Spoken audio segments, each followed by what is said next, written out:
우리는 텅 빈 공간과 의자에 너무 우리는 많은 텅 빈 정력을 공간과 쏟고 의자에 우리는 너무 비어있는 많은 것들은 정력을 의자 쏟고 의자에 너무 많은 비어있는 정력을 극장 같은 것들은 우리들은 늘 앉을 잘 수 없는 텅 의자에 빈 극장 같은 닮아라. 우리들은 앉을 수 없는 텅빈 극장 의자에 같은 목말라 우리들은 한다. 앉을 수 없는 의자에 목말라 한다.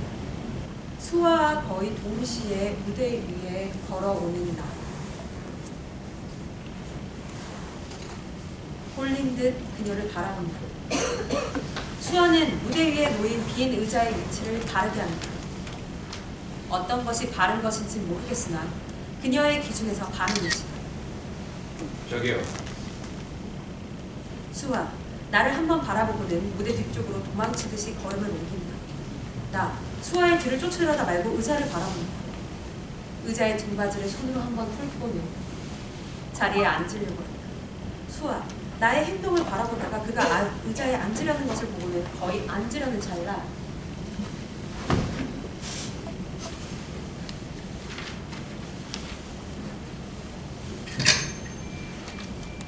괜찮아요? 당신이 나를 여기로 부른 사람입니까? 뭐 그렇다고 할 수 있죠. 오늘은 여러모로 힘든 날이네요. 지하철을 탔는데 오늘따라 사람들이 너무 많았어요. 중간에 버스로 환승했는데 퇴근 시간이라 그런지 사람들이 많거든요. 다리가 너무 아픈데 의자에 앉을 수가 없었어요. 고생 많으셨네요.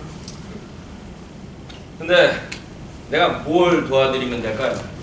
1961이라는 책이에요. 1961년에 일어났던 이야기를 기록하고 있는 책이죠. 이걸 사람들 앞에서 읽어주면 돼요. 간단하군요. 그렇죠? 떠올린다. 달을 보면 그 모양이 꼭 웃고 있는 것 같아요.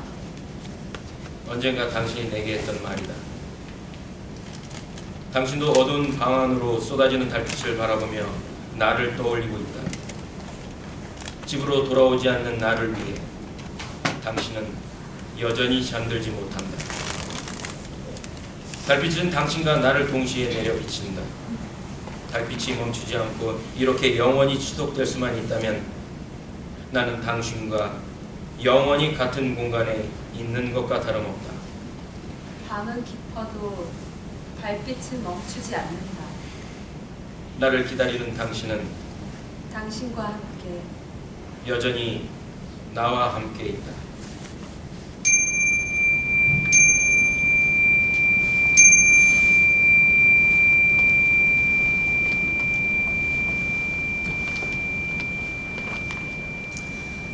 사람들은 늘 이 작은 의자에 앉지 못할까봐 두려워하면서 살아가요.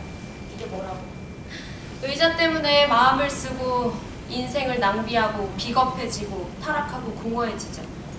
그래서 상상을 해야 되는 거예요. 공허해지지 않기 위해서는 늘 상상이라는 처방약이 필요하죠.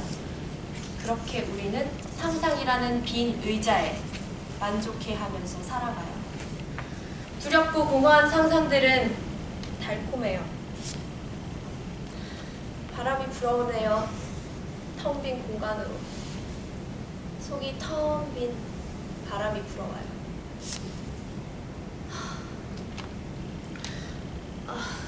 눈꺼풀이 자꾸만 감겨요.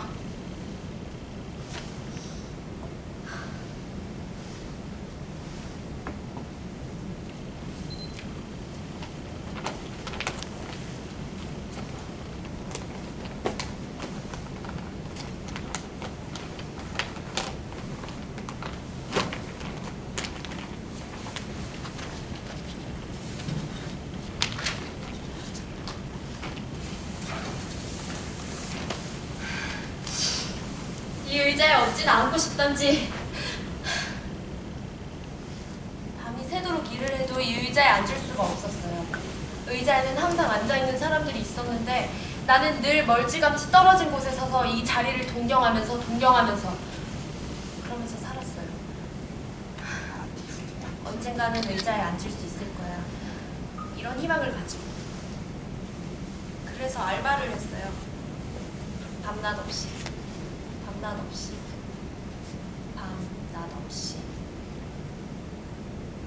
그런데 알게 된 거예요. 밤낮 없이 일을 해도 나는 저 의자에 앉을 수 없다는 사실을. 왜냐면 밤과 낮이 없었으니까. 의자에 앉을 시간조차, 기회조차 없었던 거예요. 기죠. 의자에 앉고 싶어서 일을 하는데 이 세상은, 이 사회는 결코 작은 의자 하나 내어주지 않는다는 사실. 그래서 나는 생각했어요. 의자를 부수기로. 의자를 부셔서 다시 침대로 만드는 거예요. 그 위에 피곤한 몸을 누워서 잠이 드는 거예요. 아니면 책상을 만드는 거예요. 책상을 만들어서 공부를 다시 시작하자. 공부. 밤낮 없이 공부만 하는 거야. 죽어라고 공부만 하는 거지. 그래서 다시 의자에 앉기 위해서. 결국 이 지랄들은 의자에 앉아야만 끝이 나. 나는 깨달았지. 의자에 앉지 못할까봐 전전긍긍하면서 나도 점점 이 의자가 되어가고 있다는 사실을 깨달았어.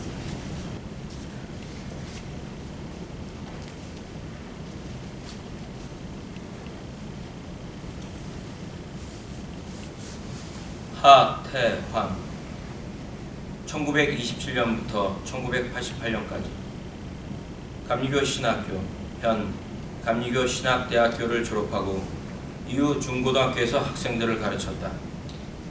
진보당이 입당하여 통일운동 및 혁신정치운동을 펼치고 총선거에도 출마하게 되면서 교편을 내려놓았다.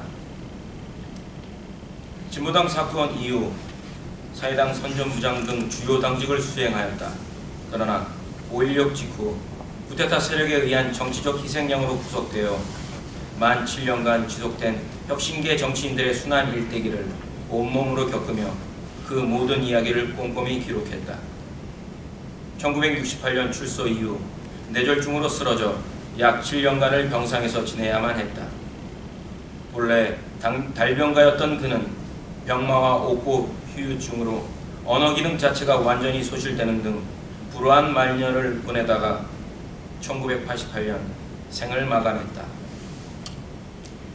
1961년 5월 16일 이 책 속에 등장하는 사람들은 그 사건으로 인해 평생을 가난과 고통 속에 살아야만 했죠. 그리고 그것은 비단 그들만의 이야기가 아니에요. 이후로 수많은 사람들이 비슷한 고통을 겪어야만 했으니까요. 1961은 이렇듯 우리 한국인들이 겪어야 했던 역사적 상처를 치유하는 책이라고 할 수 있습니다. 당신에게로 가는 길. 버스가 서울 도심에 이르렀을 때 나는 눈을 떴다. 몇 년 만에 보는 서울은 부쩍 번화해진 느낌이다. 나는 눈을 비비고 창밖을 바라본다. 자전거를 타고 가는 늙은 사내의 옷이 부쩍 가벼워 보인다. 이른 봄이었지만 화창하고 따뜻한 날씨다. 나도 모르게 하품이 나온다. 평화롭고 고요한 하품이다. 외진 길로 접어든 버스는 어느새 고척동 가까이 다가섰다. 귀휴 기간에 잠시 다녀갔던 고척동이지만 왠지 모르게 낯설게 느껴진다.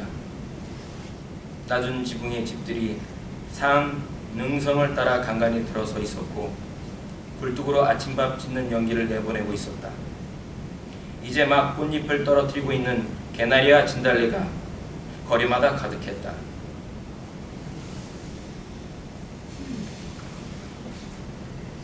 새벽에 일어나 마당을 쓸고 밭에 나가 과일을 한 바구니 따오고 나서 밥을 짓기 위해 부엌에 들어간다.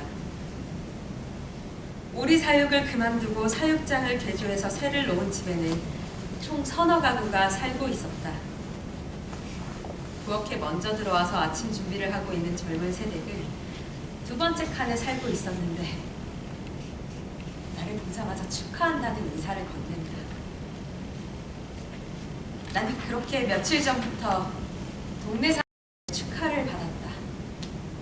그래서인지 어젯밤에는 잠을 설쳤다.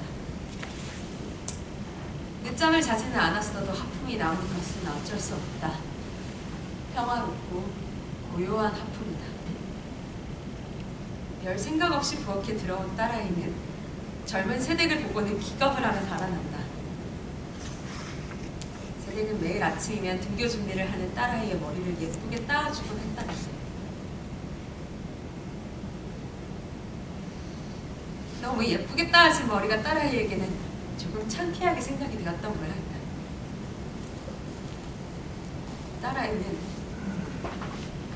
오늘만은 그냥 넘기고 싶어 주랭마을로 왔다. 먼 길을 돌아왔군요.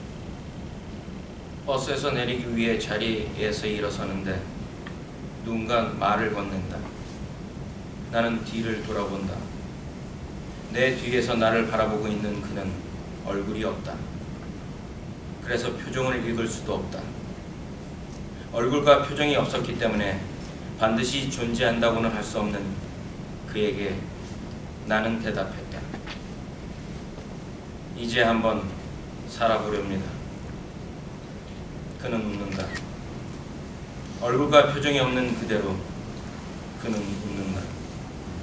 나도 따라 웃었다.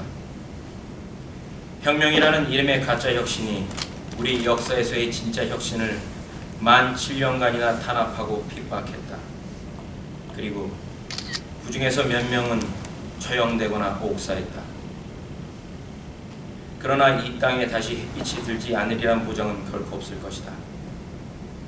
백성이 나라의 주인이 되어야 하는 민주주의 국가에서 모든 독재와 탄압은 결국 역사의 심판을 받게 될 것이다. 나의 억울한 옥살이는 언젠가는 무죄가 증명될 것이며 그때까지 나는 한번 살아볼 작정이다. 이 길고 지루한 이야기는 여기서부터 다시 시작된다. 의자에는 두 가지 종류가 있어요. 보이는 의자와 보이지 않는 의자. 보이는 의자는 우리의 삶을 그것에 얽매이도록 만들어요.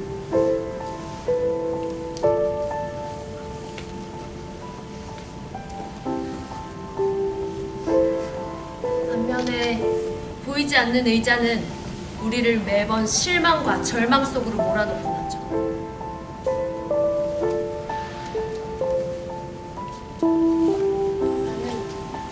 나는 의자를 정말로 사랑했어요. 언젠가는 이 의자에 앉아서 행복해질 수 있을 거라고 생각했어요.